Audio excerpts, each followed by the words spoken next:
I think we're going to get started right away to maximize our time with Anat, if that's okay with everyone. Tal, you're set, and Anat, you're set. Okay. I'm just going to give Anat a brief introduction. I'm Dina Feingold. I'm the rabbi at Beth Hillel Temple in Kenosha, and we were so delighted when we were looking at the options that IRAC, the Israel Religious Action Center, provides for speakers and programs, that Anat would join us herself this morning. And we decided that we would share the good fortune with our area congregations who are interested in the same concerns that we have about pluralism in Israel and the rights of the Reform movement and others to make a mark in that country. And so we're so delighted to have Anat, who I think many of you probably know already is the executive director of the Israel Religious Action Center. She's had that position since 2002, and it's placed her really at the forefront of many issues relating to religious pluralism in the state of Israel. And in that role, she's been Person of the Year at Haaretz newspaper, and she was one of the top 50 most influential Jews by the Jerusalem Post. And she also studied in the United States. She got her bachelor's degree at UCLA and then went back to Israel for her master's in psychology at Bar Ilan. And many of you know her from her chairwomanship of Women of the Wall and so many other activist things that she has led in Israel. I had the good fortune to be on a walking tour with Anat in Jerusalem and at the 2009 CCAR convention, and that was a social justice-oriented walking tour in Jerusalem. It was very fascinating. So we're delighted to have you with us, Anat, and I'm going to spotlight you and let you take it from here. Thank you for being with us. So shalom, everybody. Can you all see me or hear me? Okay. I must first compliment you that you are willing to spend your Sunday morning hearing about some of the unpleasant things about Israel. You could have had a workshop on how to make kumquat jam. Maybe you can explain why it came out so liquidy, or learn about the history of tap dancing in North America, or something quaint and interesting. Instead, you are willing to share this time with an Israeli who is committed to harnessing your energy so that we will be partners in making Israel more pluralistic, more equal, and more democratic. And I see you as my partners, my potential partners. And the reason I have this audacity is because I believe that Israel is a joint project. Frankly, I think it's the most important Jewish project of our lifetime. It's probably one of the most important developments in history, period, because it's not often that people that have been scattered and lost find themselves a new land and resurrect their own language.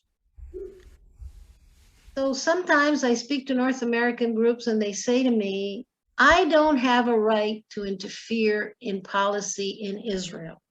What you're saying is very disturbing, but it's not my country. You're a sovereign, independent state. I don't pay taxes in Israel. I don't send my children to the army in Israel. What right do I have to interfere? Raise your hand if you've heard this before. Okay, so let me just say, on the question, what are the Jewish values of the Jewish state? No one, not even the taxi driver driving you from the airport to your hotel, no one can tell you that you don't have a very comfortable seat around the table.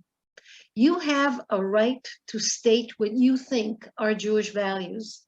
You know what? I want to correct that. You have a goddamn duty to express what you think are Jewish values. And if Israel is going in the direction of ethnocentrism and chauvinism and racism, it is your duty to say, no, these are not my Jewish values. I believe in tolerance and equality and religious pluralism.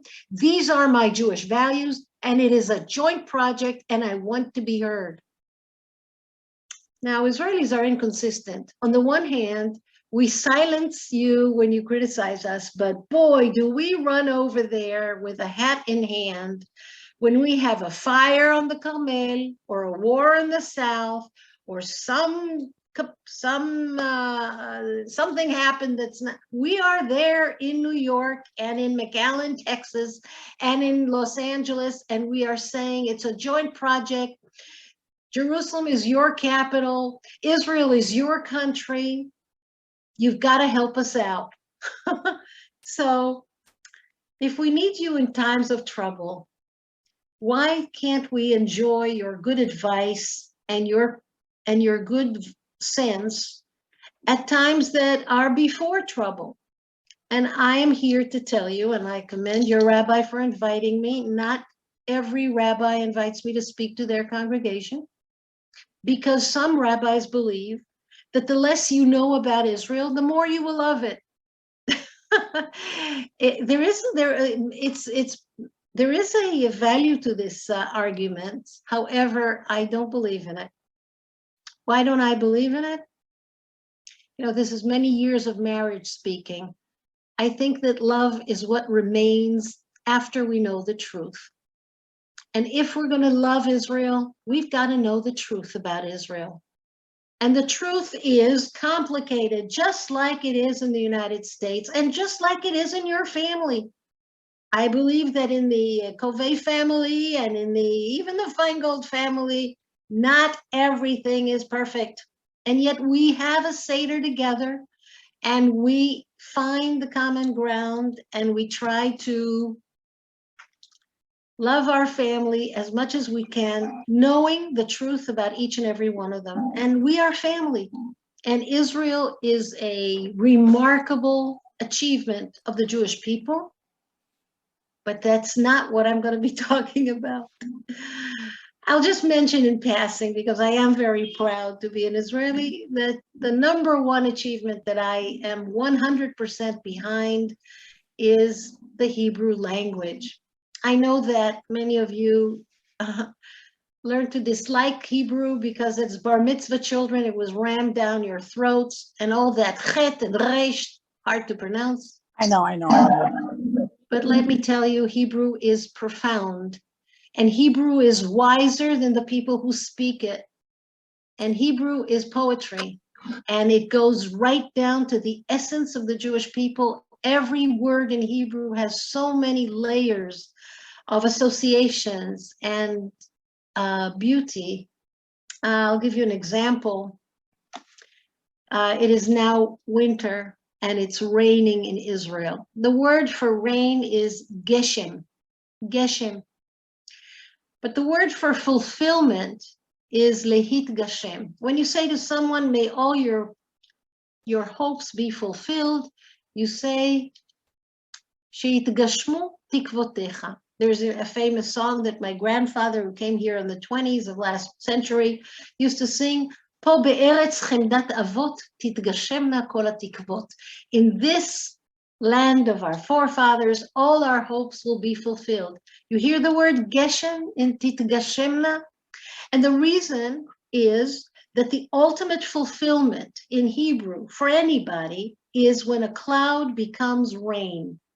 We are obsessed with our weather, especially with water. And when a cloud becomes rain, that is the ultimate fulfillment of anything.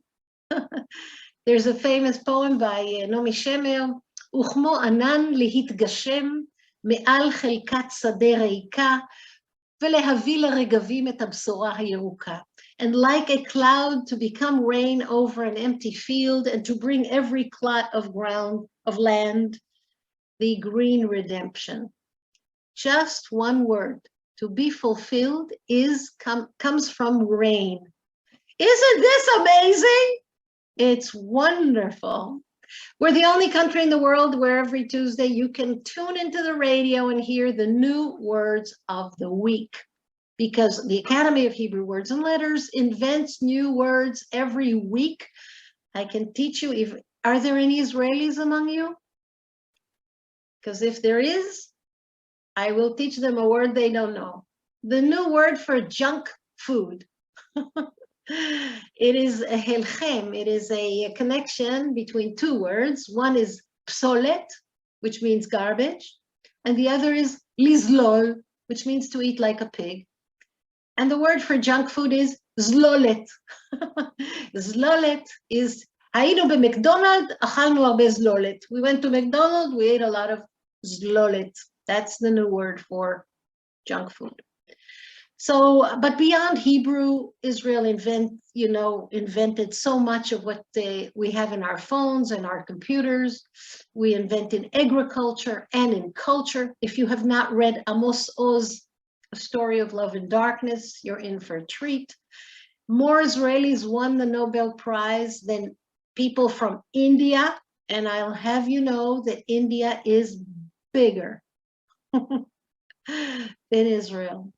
So there's a lot to be proud of, but that's not what I'm going to talk about. I'm going to talk about the fact that in Judaism, the Judaism we developed in Israel is bankrupt. It is a lousy product. And in our arrogance, we actually want to import it abroad. There's now discussion in the government that we will send shlichim, messengers, to your community so we can teach you something about Jewish identity.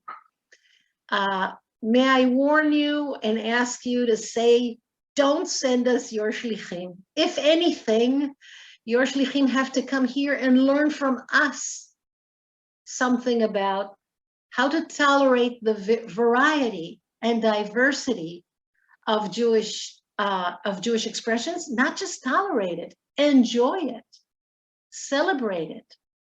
I know that for you, it's no big deal when an Orthodox rabbi and a Reform rabbi and a conservative rabbi and a priest and an imam all sit together. It happens quite a bit, but here we are, we have only one product on the shelf. There is a monopoly on all things Jewish held by the Orthodox.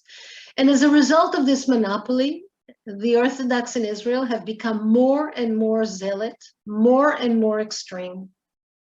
There's nothing wrong with orthodoxy. In fact, some of my best friends know, but no, there's nothing wrong with orthodoxy. And if the Reform Judaism had such a monopoly, and if we enjoyed so much free money and complete political power, we would become corrupt too. We're lucky that we're completely out of power and we are clean. But the ultra-Orthodox in Israel, after 74 years of having absolute power over marriage, divorce, kashrut, conversion, public transportation on Shabbat, and the wall, and a million other topics, they've become more and more zealot and extreme, more and more resistant to change, and more capable of demonizing any other way of Jewish celebration. I have a sticker on my car that says, there is more than one way to be Jewish, and occasionally people take the air out of my tires, because in Israel, this is a very subversive statement. But your children, if I say to them, there's more than one way to be Jewish, you know what they say? Duh. It's obvious, it's trivial, it's so clear to them that there's so many ways to be Jewish, and that's a cause for we all profit from this. This is not a bad thing. I'd like to ask my colleague, Tal, who is now emerging from coronavirus. Tal, are you out of it already, or are you still sick? I finished my, how do you say, bidud today? Segregation? I don't know what's it called. How do you say? I finished the day that I'm not allowed to leave my house today. but I still don't feel great. And the funniest thing that happened to me is that I lost my sense of smell. I can't smell almost anything. So I hope that comes back in the next. We're glad you're on the mend. So Yes. Tal, if you could show us what it's like to bring a Torah scroll to the Western Wall in Jerusalem. What happens when a woman wants to actually read from the Torah and brings the Torah from home so she could read from it?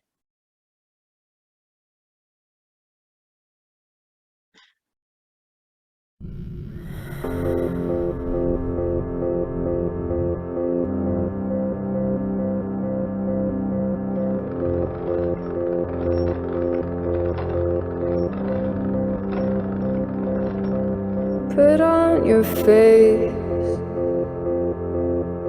know your place.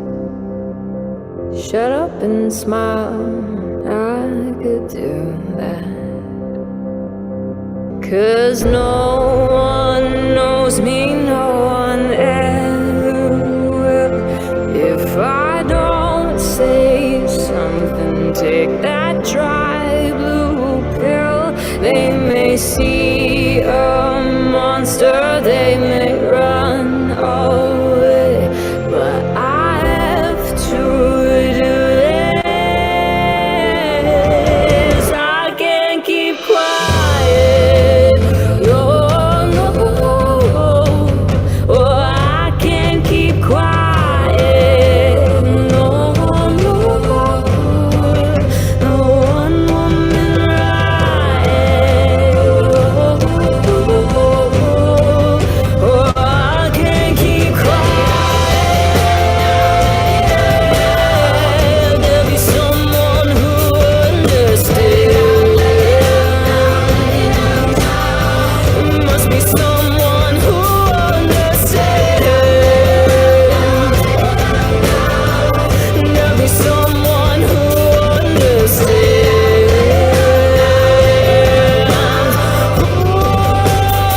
I can't keep quiet. I can't keep quiet.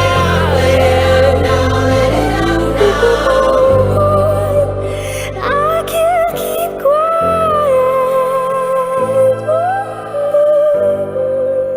No, I won't keep quiet.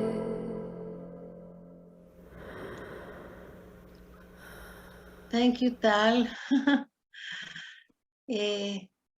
Tal, in order to let you go, can I ask you just to, if you can just put in the chat how to sign up to our newsletter, which I'm inviting all of you to sign up. So every week you can read a short piece that I write. It's sometimes actually exposes the comic aspects of some of our struggles, but it's a way to keep in touch. And I will occasionally ask you to sign a petition or write a letter or send a check to something that is important. And if it turns you on, it's my way of conversing with you, because I want to let you, Tal, go back to your 5 children, taking care of them while you're sick. Are they sick too? Yes, we all got sick. All 7 people of the family. Okay, so just put on that sign up and go do whatever. Try to work your nose to try to smell again.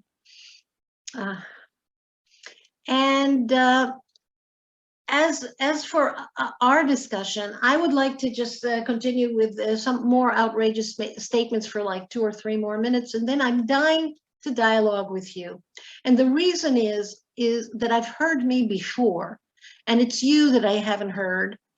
And I want to please encourage you to give me comments, questions, whatever is on your mind, because this is, I've had a long day. This is the best part of the day. I'm waiting for this dialogue. Sometimes you surprise me with your uncommon questions, and it usually starts with, this is going to be a very silly question, but let me tell you, usually this is the introduction to a hard, difficult, deep torpedo. So please don't hesitate. And if you start speaking and you have not unmuted yourself, Make my day. I love saying, especially to women, unmute yourself. Okay, I get the kicks you get in Zoom. So how I want to illustrate what a monopoly means. The monopoly, the Orthodox monopoly over all things religious, number one, has robbed Israelis of the ability to dream of an alternative. When an Israeli, and sadly, as an Israeli, I was part of a mission to visit the United States when Rabbi Aaron Penkin died a few years ago. And it was my first time in an American Jewish funeral. We were all, the whole Israeli mission, we were flabbergasted. We've never been to a funeral which is respectful. We have never seen a coffin in a Jewish funeral. We have never heard music. We have not been to an experience that was so uplifting as an American Jewish funeral. In Israel, brace yourself.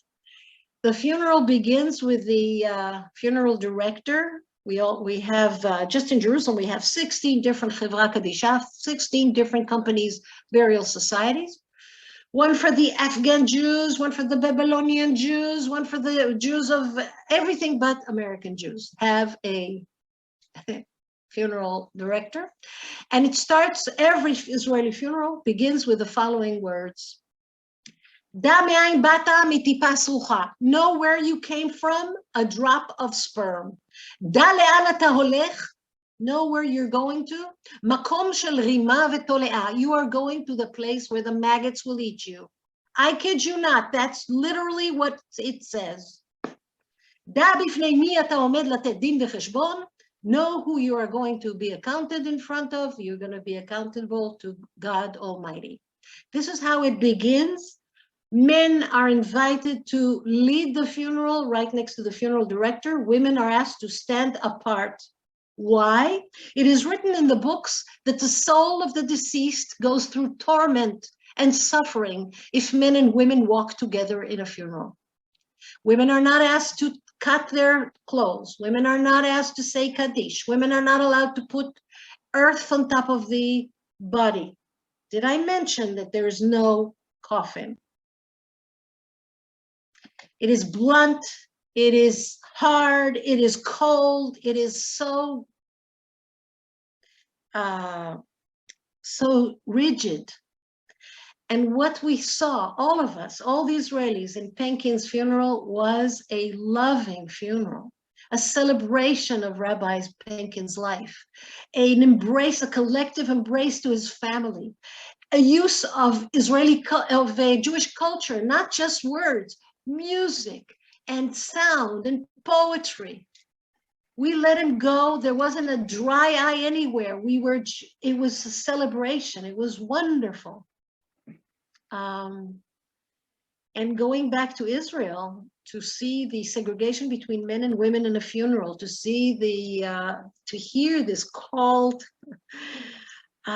it's hard. So my eyes were open to the fact that there's more than one way to be Jewish when I was a student in the United States. As a Jerusalemite third generation, I never got to know this in my own town. I had to travel to LA to realize that Judaism has so many things to offer me. And I remember writing to my friends in Israel that you don't know, there's another way to be Jewish. I go to synagogue. They all wrote back, well, you're going to cut your hair if you become ultra-orthodox. I say, no. The rabbi is married to a sex therapist. Go figure. It's very different here. The Israelis that join the reform movement and the conservative movement in Israel usually are recruited in America. They come to you as shlichim, they come as guards in your synagogue. In the beginning, they're not going in because the rabbi is with a guitar or the rabbi is a lesbian, and I can't tolerate this. But once they come in and they have a taste of a Jewish community that is actually diverse and open and funny and fun, they come back to Israel and they look for a reform or conservative community here. So you are the big incubator for new recruits to our movement. Because here it is bred out of us. And if I have one bone to pick, is that English? Bone to pick with the ultra-Orthodox, it is that Israelis have ceased to dream. And they don't see themselves. Many secular Israelis don't see themselves connected to Judaism at all. And the evidence of this is how ignorant they are. You know, sometimes you make a mistake. You think if someone pronounces Chet and Resh correctly, they're a super Jew. So let me explain. Speaking perfect Hebrew does not a Jew make. There are 1.4 million Israeli Arabs here in Israel who speak Hebrew sometimes better than your rabbi. Yet they're not Jewish. There's actually a professor in China, in Shanghai, who teaches Hebrew, speaks perfect Hebrew. He's not Jewish. Speaking perfect Hebrew does not mean that this person knows something about Judaism. Raise your hand if you have business or you know an Israeli in your area. There are Israelis there, right? Have you ever seen that person in synagogue? The answer is usually no. They're the hardest Jews to bring to synagogue. And let me give you another fun fact. Israelis assimilate in North America double the rate of North American Jews. And God knows North American Jews assimilate. Double that rate for the Israelis. Because in our arrogance, we think we don't need Jewish stuff. We're Israelis. Well, what are Israeli things to do? Make a list. It's very short. What is it? Folk dancing? Eating hummus? What are the Israeli activities you can think of? There are not many. When the Israeli has to be abroad, the Israeli must connect with the Jewish calendar, with the Jewish community. Otherwise, they're lost. There are 1 million Israelis in North America today. I'm very worried about them. Okay, my time is up. Dina, you're in charge. Let's have as many comments and questions. I'm dying to hear you. Thank you so much, Anat. I know everybody probably has a number of questions. I just want to start with one, and then I'll open it up to others. I wonder if you could tell me, it's been rather depressing news lately about the current Israeli government and the proposal for the wall. I wonder if you could enlighten us about that and give us any glimmer of hope there. Yes, but first I want to say something about hope. The word hope, tikva, appears the first time in the Bible in the book of Joshua in the first chapter, when the Israelites come to a place called Jericho, the oldest city in the world. Jerusalem has always been jealous. The oldest city in the world ain't us. We're second oldest. Jericho, down the hill, very down the hill. You know, it's the lowest point on the planet where Jericho resides. And that's the oldest city in the world. Anyway, we were taking over Jericho and we wanted to know our way around. And the only friendly face we found was Rahav, the prostitute. And she was nice to us and she housed us and she told us the ins and outs. And in the end, she said, how would I know that you will not kill me and my family when you take over Jericho? And we said, you've got to mark your window or your home in some way. And when we see that mark, we will save you. And it says, "Vatiksho tikvat." Yanai, תוכל לסגור את הדלת? It says, "Vatiksho tikvat chut hashani," and she tied the beginning of a red thread to her window. Tikvat chut hashani. Tikva comes from the word kav, which means thread. She tied the beginning of a red thread to her window. So if you wonder if the people who wrote the Bible knew the word for cable or rope, rest assured they knew that word. And they used the word for thread for tikva, for hope. Hope is a flimsy little thing. Now that we agree what hope is, here is the hope for Women of the Wall. This government that's now 7 months in in power is a platypus. Do you know that the first platypus arrived in England in the 18th century? Zoologists in London thought this was a joke, that someone in New Zealand actually sewed together a mammal, a bird, a fish, and a reptile and made a package and sent it to England. They did not believe something like this can exist. How can one animal be part of all four families of the zoological world? How could it be in an egg, like a reptile or a bird, have feathers like a bird, nurse like a mammal, live underwater like a fish, and sting like a snake? How could that be? This is our government. It makes absolute no sense. When they wake up in the morning, each of them asks themselves one question: do I hate my colleagues in the government as much as I hate Benjamin Netanyahu? And for the last 7 months, the answer was, I hate Netanyahu more, because that's what's keeping them together. They are all very different. There are ultra-orthodox Muslims in this government and complete, absolute secular Jews in this government. There are right-wing people in Yamina and in Tikva Hadasha, and there are leftists in Meretz and Labor. And as a result, they move very slowly because they must have some consensus to move forward. The easiest thing for this government is to fall apart. Do you know how many people support it out of 120 members of Knesset? Who knows what's the number of members of Knesset who support this government out of 120? 61! 61. If one of them sneezes, the government falls. 61 is no majority. It's 1/60. You realize that this government is very, very fragile. So they're very sensitive and careful about who they choose as their enemy. Now, implementing the wall agreement is a war cry against the ultra-Orthodox monopoly. And if they implement that, they can forget about the ultra-Orthodox entering the government.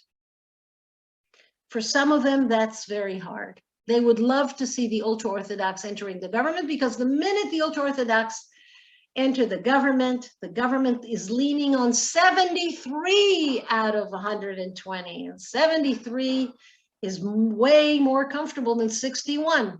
Do you understand the math here? It's quite... So that's what keeping them from moving forward. Now, sometimes a kick in the butt is a move forward.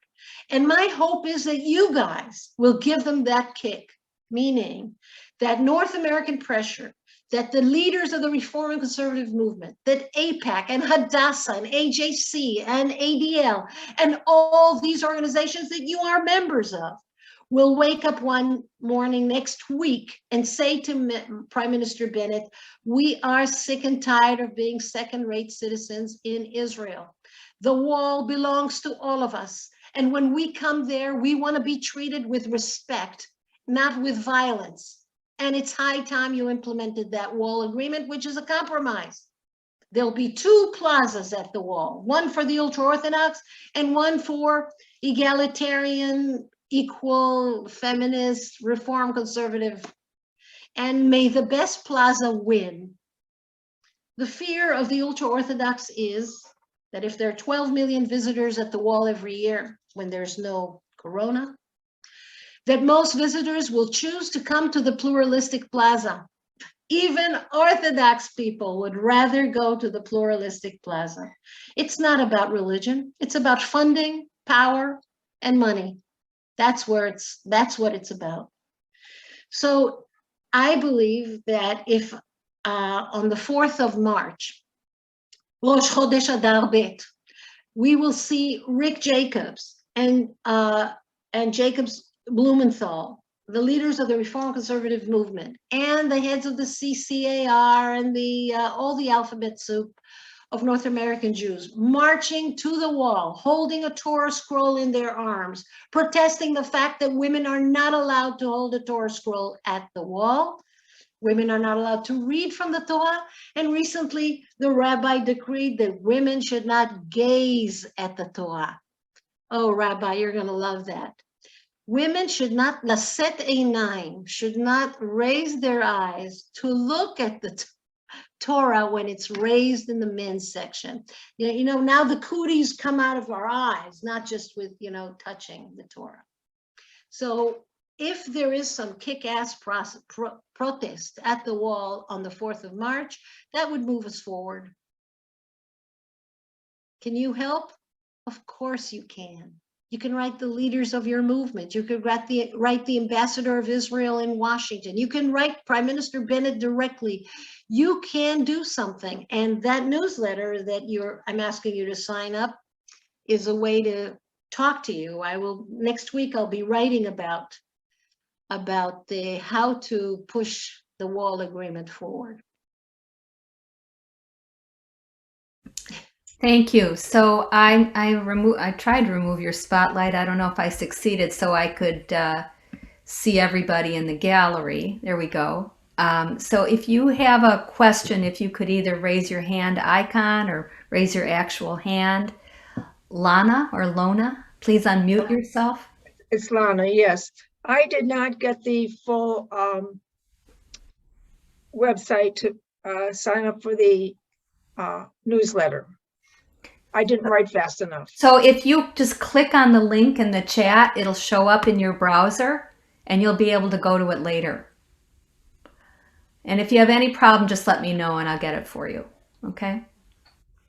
Lana, I can help you. This is Adina Setlin. Okay. Someone else with a question for Anat, a hand up or okay, I see Esther's hand up. Hi, Anat. It's so nice to have you with us. I've been a fan of yours for a number of years, and I've been getting your newsletter, and I highly recommend it to others. It's very wait a minute, informative. everybody. I will slip the $10 to Esther later. For this plug? Go, Esther. I've heard you at Consultation on Conscience a couple of times. I told Rabbi Feingold, Dina, that I'd follow you anywhere. So I'm a fan already. And in reading the newsletter that you send, I'm always impressed by the success, sometimes very small, but the successes that you're having through the courts.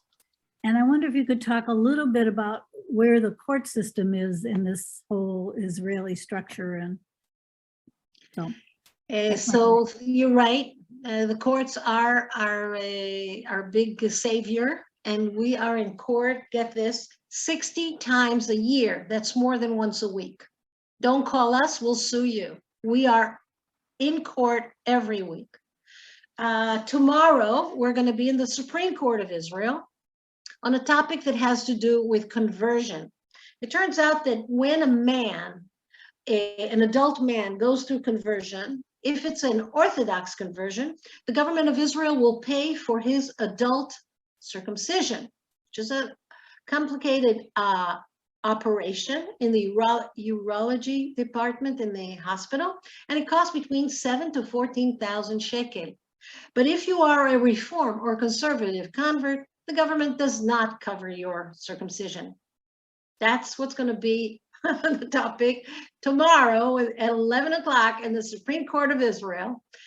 We have 4 plaintiffs, reform and conservative converts. 3 of them have paid out of pocket already, and 1 of them is about to be circumcised. And I spent the day today trying to overcome journalists' stupid jabs and jokes about, they're all men and they're all, threatened by the whole concept. Anyway, we're going to push, and I think we're going to win, because there is no rational reason why circumcision, if the government believes that a Jew by choice should receive that operation with government support, then our Jews by choice have already been recognized as same, and we should be enjoying the same right. But why did we have to go to the Supreme Court already? This has been going on for, years until we have our hearing tomorrow. It's because there's a constant working of the ultra-Orthodox to stop our success, not to allow Israelis to know that there's another way to be Jewish and there is a choice. So there's a lot of demonization of the Reformed Jew, that we are one step away from Christianity. And also there's another thing. Oh, Rabbi, you're going to hate it. A rabbi in California years ago, as a, all is fair for a rabbi who wants to get kids back into the synagogue after bar mitzvah. It's not easy. They're gone. They don't come back.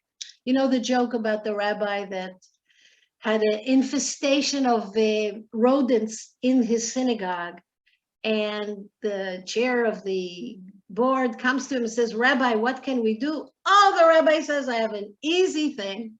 I just need a little kippele and a little talis for every mouse and rat. I'll bar mitzvah them and they'll never come to synagogue again. Yes.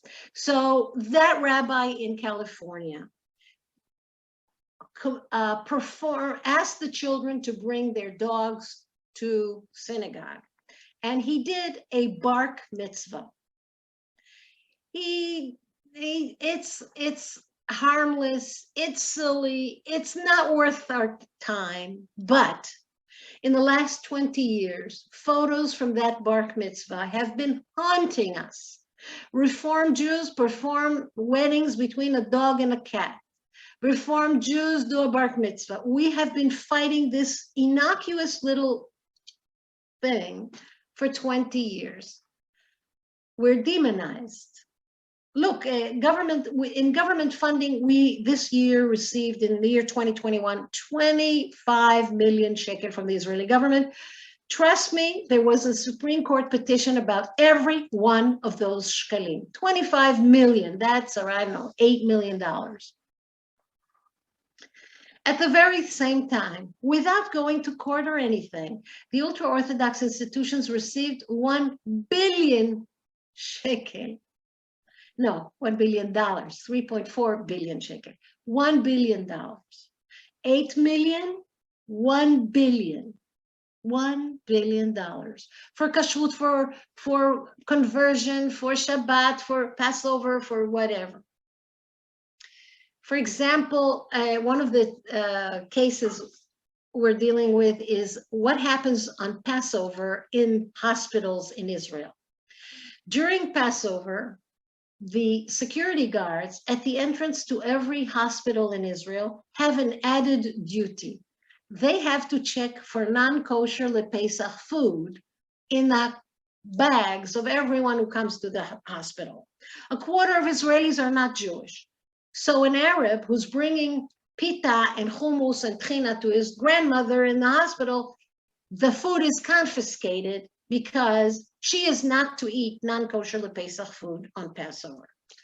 This year, another organization we love, Israel Chofshit, won a petition to the Supreme Court demanding that this stop. Their case was that the security guards have to check for bombs, not for pita bread, and they won. So this Passover, in a few months, we will see what happens when non-kosher LePesach food enters the hospitals by people who don't care about Passover. It's fine, they don't care. So the ultra-Orthodox monopoly has expressions in every side of our daily lives. That's why the court comes in. And not just the follow-up, how is your Supreme Court appointed? Are they lifetime commitments? Or they... No, our Supreme Court judges are, in fact, when Ruth Bader Ginsburg, Aliyah Shalom, was here in Israel, she got a big kick out of, first, our system. Our Supreme Court receives in every year 12,000 petitions, 1,000 a month.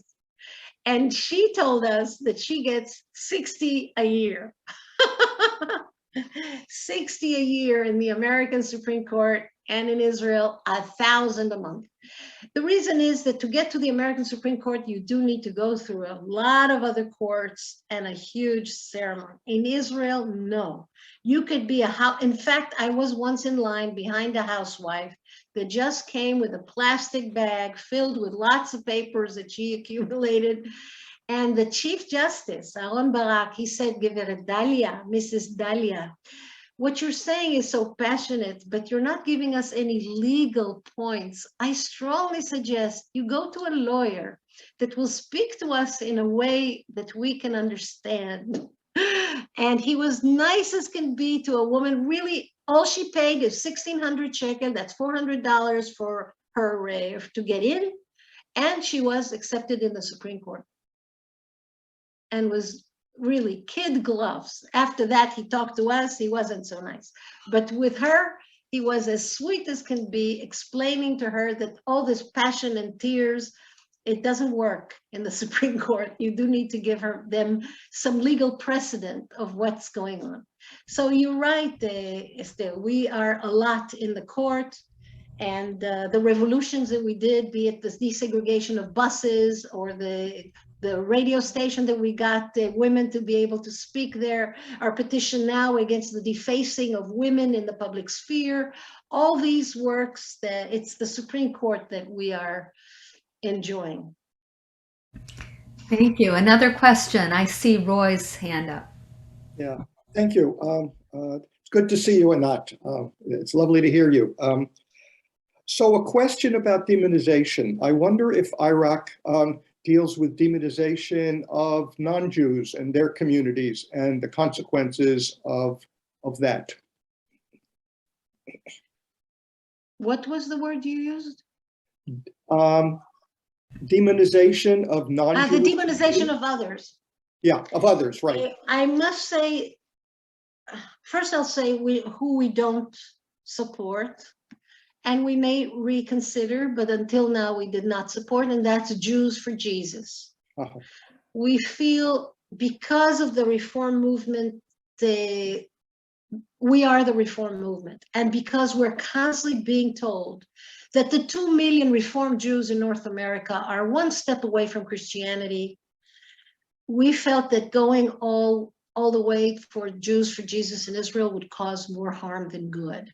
But they are one minority group that's being demonized severely. Other than them, we actually represent every minority group which suffers from demonization, be it the Bedouins, the Circassians, the Druzim, the Gypsies, the Muslims of Israel, there are 4 different sects, and the Christians of Israel, there are 40 different sects. In fact, every time I feel miserable about how the Jews get along, I go to the Church of the Holy Sepulchre. Man, you don't know what's going on there. They have, not only are they fighting on the ground between themselves, they also fight above ground. For example, the Abyssinians hold the first 2 meters of their capella, and the Armenians are the other 2 meters. So it takes a Jewish policeman to come with a Jewish ladder to change the light bulb, because the Armenians, they won't change the light bulb so that the Abyssinians will be able to see what they're doing. So much strife inside the church, and there occasionally, if you look up, put up in your Google, Church of the Holy Sepulchre violence, and you'll see those monks hitting each other with broomsticks and with the fists, real fist fights inside the church. So their situation is even worse than ours. But we should know better. I'm very sorry that we have so much strife within ourselves. However, the reform movement is the place to go when you are discriminated against as in religion. I can tell you about a case we just won a few weeks ago. A doctor, an internist from a hospital in the center of Israel, went in during his break to buy pizza at Pizza Hut. It's a concession inside the hospital, and he wasn't paying with cash, but he paid with a voucher given to him by the hospital. Hospital gave him a voucher because they don't want people to go all off to lunch. They would rather have people in the campus eat right there. Anyway, he came to the Pizza Hut and they said they will not serve him as long as he has a cross on his neck. Take the cross off and you will get the pizza. Well, this was an interesting case because the hospital joined us. Remember, the man didn't pay cash. He paid with the vouchers of his own hospital. So yeah, Pizza Hut compensated him, compensated the hospital. And in fact, the person who has the concession is losing it, is going to lose the concession because the hospital was so pissed at this behavior.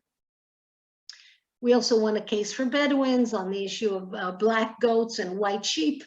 The Ministry of Agriculture, in its infinite wisdom, decided that the black goats, there are about 250,000 of them in the Negev, all of them are raised by Bedouins, that the black goat is seasonal and it doesn't need water all year round, but just 9 months in a year.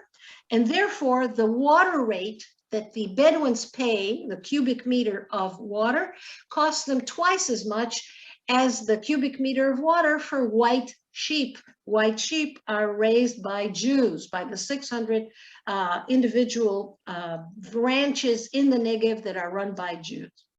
So we went to bat for 250,000 black goats. We represented the Herd Owners Association of the Negev. Our clients were wearing dresses, smelled of bonfire, and held a staff. They looked like Abraham. I kid you not. One of them arrived on a camel to the district court in Beersheba and tied the damn thing to the fence. He gets off the camel, he takes out a sword, okay, a round like sword, and he insists that he has to walk with it into court. I explained to him that no court will allow him to go in with a sword. Anyway, we had to deposit the sword in a special place. These were our clients. And when we won, we equalized the rate of water paid by black goat as to the white sheep. I'm generously offered by our clients to take back to Jerusalem the ugliest looking male goat you'd ever seen. And they tried to stuff it into my Subaru, into the back trunk. I explained that we're all vegetarians and we're not going to slaughter this delightful animal and give it back. But we were often asked, why did you represent the Bedouins? Because there will be no Reform synagogue in Rahat, where they live, and they will not become Reform Jews. So why were you doing it? And I'm asking you, why do you think the Reform movement of Israel went to bat for 250,000 black goats so that they will pay equal rate for water as the white sheep? Mhm. Anyone want to answer that? I'm going to say just because it was the right thing to do. It You was said fair. it. That's right. That's right. And besides, we got a big kick because in every one of the 180 pages of the petition, in every page, we made a point to put some scripture that talks about flocks and water in the Bible. There are thousands of such comments. The Bible is filled with stories of flocks and water and needing water, whatever. So we were talking about our own tradition and how this is the right thing to do. We have about 5 minutes left before we have to let Anat go. Does someone else have a question? Put your hand up or open your mic. Sandy. This is probably a big question for 5 minutes, but you know, oftentimes it feels like Israel is vilified in the UN. And what can we all do to help with that? It seems, you know, there's many atrocities worldwide that go unnoticed. We do a single thing and suddenly the UN is talking about it. So how do we handle that? How do we fight that and not feel so vilified all the time? If you were the Minister of Foreign Affairs of Israel, Yair Lapid, I would say, Yair, think out of the box. Instead of sending the professionals of your own State Department people to the UN, nobody believes them. They come in with their suits. Nobody believes a word they say. Send us. Send the social changers of Israel to the UN. People will believe us. Let's say I go to a commission of this UN that talks about women. I'm the leader of the Women of the Wall. I know about discrimination against women, and I've devoted my adult life to fighting it. The UN would believe me. And I am an Israeli that's doing my best to change it. And I'm not threatened. My life is not threatened. I'm using the Supreme Court, and the Supreme Court is enabling me to make changes. And I could convince, I think, even people who don't like us, that there are Israelis that are committed to change and that we are a working democracy because we are alive to tell about it. And that, I think, was never tried. What we always send to the UN are people who are graduates of the Special School of Diplomacy of the Foreign Ministry. Most of them are men. Most of them come from a military background, and they have not been very effective. I noticed that even when I go to conferences where people are really unhappy with Israel in many ways, once I join them and I say, on this point, you're right. I'm unhappy with that too. But on that point, you're completely off. This has changed. They believe me. And that is, there are 32,000 nonprofits for social change in Israel. Of the 32,000, 1,500 are for social change, not humanitarian aid. Okay? From those 1,500 organizations, there are some phenomenal speakers who are very convincing about Israel. And I think we should send them to the UN. Very interesting answer. I never thought of it that way before, Anat. Well, we just have 1 minute left, and I'm going to take it to thank all of you for being here, to thank Anat for, after a long day, continuing on another hour into the evening to give us just a few insights into what it means to fight for religious and other kinds of pluralism in Israel. And I know I'm speaking for everybody when I say how much we are so much in your debt for keeping that fight going for so many years, and we are all behind you, and we will do what we can from afar to keep this torch going and to be with you all the way. Thank you again. Let's have a... Bye-bye. Thank you. Bye-bye. Thank you. Bye-bye. Thank you, Anat. Sign up so we can continue. Already did. Okay. All right. And to the folks who are our guests this morning, Esther Letvin mentioned that some of our folks are going to stay on for a discussion. Esther, would you invite the guests who are here? Absolutely. Stay on with you. A group of ours that needs to talk about current events is staying on. So anyone who would like to, please join Beth Hillel. And thank you all for being with us this morning. And let us know when you're having programs that we can tune into. This is a great collaboration, and we'd love to do more of it.